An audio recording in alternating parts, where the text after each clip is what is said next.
Hey,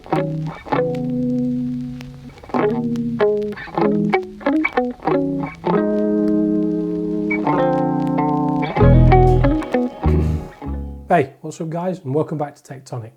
I'm Danny, and today we're going to be taking a proper in-depth look at the tablet that's trying to be everything to everybody, the Samsung Galaxy Tab S11 Ultra. It's got a massive screen, massive specs, and a massive price tag. I've spent the better part of a week living with this thing, pushing it to its limits, and I've got an early review for you to see if this huge slate deserves your hard-earned cash. Off the jump, it is massive. I mean, holding this 14.6 inch display feels like holding a real thick piece of glass, yet it is really thin. And somehow Samsung have managed to make something that should feel light and airy feel quite heavy and bulky. I mean, it's 695 grams if you've got the 5G model like I have. But when you're kind of sitting there and you're holding it and you want to watch something like football because your young child's watching Peppa Pig on the wonderful TV that you bought yourself, it just feels big and it's hard to hold for a long period of time. It's tough and it feels it. It's made from armour aluminium. It's IP68 rated, so you could spill some coffee on it or take a dip in the bath. But it's just big. And design-wise, I think it's a bit boring. It's restrained. You can buy this in grey or silver, and I was hoping for something with a bit more personality. It's very corporate. Maybe Apple's new orange eyeball burn colour for their Pro phones will help other manufacturers really start bringing a bit of colour back to more premium devices. I mean, let's talk about the thing that makes this thing great though. It's the AMOLED display. I mean, look at it. It's dynamic AMOLED 2x panel is just sensational. 120 Hz refresh rate. It means you consume entertainment and videos and movies in HDR10 plus and 120 Hz and all those wonderful things. And I would say its aspect ratio actually lends itself better to watching those things over and above an iPad. And I think Samsung this year have done great work with their screens with the anti-reflective coating, which helps with this, and the brightness as well at around 1600 nits. I think it's things like this now, the display tech is really catching up to how you want to use it, not be limited to dark rooms or anything like that. Not that you should, but it's got really good speakers on it, so don't play them on a train because you'll really annoy everybody else. But if you want to listen to anything, it's got some Dolby Atmos availability, it's got quad speakers all around. But if you're going to be watching things, on this all the time, then I think this screen is really why you should consider this over and above many other tablets. When it comes to the processor, it's a bit of a curveball. I think that the MediaTek Dimensity chipset, which is in this, the 9400 Plus, is an overclocked version of their chipset. But I think everybody was kind of hoping for the Snapdragon version of these, but I've tried things on this, games, movies, bit of photo editing, and it really is great. And that kind of architecture that the Dimensity chip has really has been augmented well by Samsung. It's fast, it hits benchmarks if you want to care to look at those, and everything that I do on a day-to-day basis, applications, multitasking, and all of those things, it never seems to struggle. And I'll be honest, with all of the things that we do on a daily basis, it just lasts as well. The battery lasts forever, but I'll get onto that in a little bit.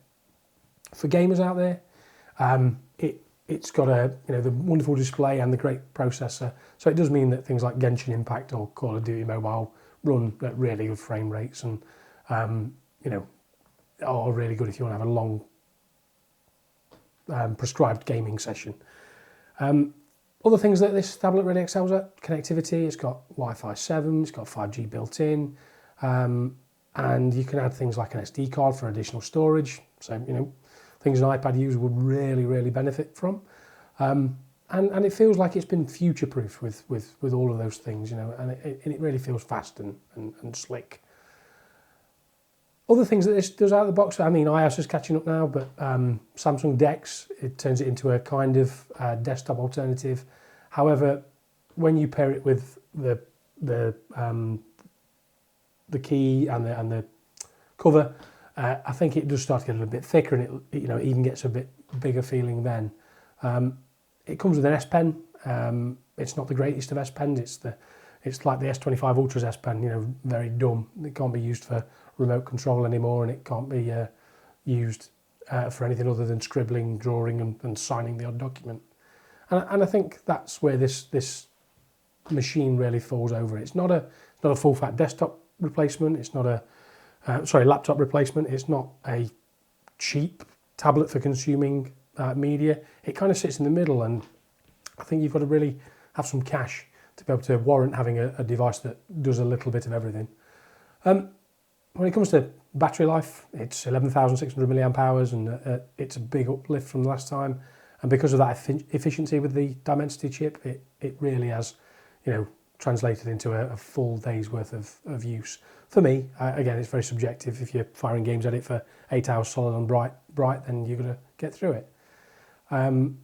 Charging speeds, 45 watt. It's not as good as some things out there in the market, but I can charge it in about 90 to 100 minutes from 0 to flat. And I think that's where all of the big boys need to start getting a little bit slicker with charging. A lot of the alternative products now are coming with some really speedy wireless and wired charging. It's got AI built in, as everything does these days. Notes, translate conversations, real-time editing of photos, and that's with the native Galaxy AI, but it also obviously has Google Gemini built in as well. That will help with all the other things that the Samsung tablet can't, and they are probably two of the better versions of AI in the industry at the moment. One of the good things about this tablet, and it's often skipped over by a lot of people, is that this is going to be updated for the next 7 years for OS and security. And when you're investing so much, I think that's a real key thing. I mean, I'll be 50 plus by then, and maybe tablets will be just inserted into your eyeballs, but let's hope not.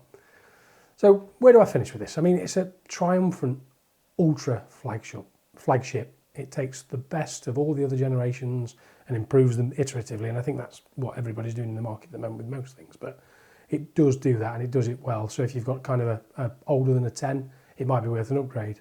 It is expensive, and it's still a bit much to hold for hours, and if you wanted to read on it or do anything that's late night in bed, it does start to make you feel fatigued after a sustained hour or two. So what do you think? Do you need the power, big screen and the 7-year guarantee of updates, or does the size and the weight and the lack of being able to replace your laptop put you off a little bit?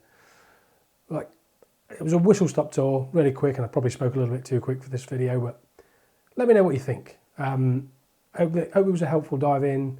If you could press the like button, subscribe to the channel. We're just starting out, and it'd be great to get some honest feedback in the comments as well.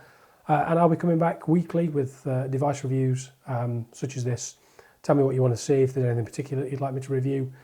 A bit about me, if you've continued watching this far, is I've been working in IT for about 25 years in the corporate world, with a massive interest in gadgets, gizmos, phones, and all those other things that people like to watch reviews of on YouTube. So I'm not just coming at this from a kind of personal user perspective. I sometimes think about these things as well from a work perspective. So anything you'd like to see, any device, let me know, and I'll try and get it on the next one. Thanks very much. See you again.